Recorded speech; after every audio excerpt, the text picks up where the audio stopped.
In today's video, I'm going to teach you how to set up Outlook Signature with Logo.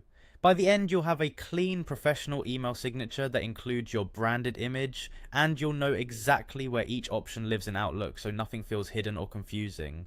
Start by opening Microsoft Outlook on your computer. Once it's open, look to the very top left corner and click File. This takes you to Outlook's Backstage view where you can tweak app-wide settings rather than individual emails. Next, click Options at the bottom of the left menu. A new window appears. On the left side of that window, choose Mail.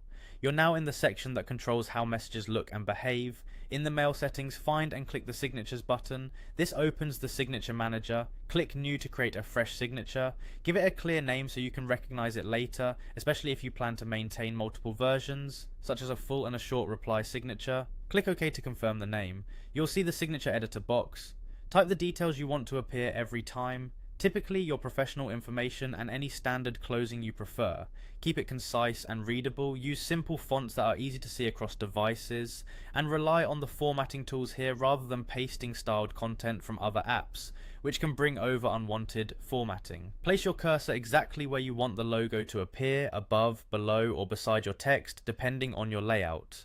With the cursor in position, click the Insert Picture icon in the editor's toolbar.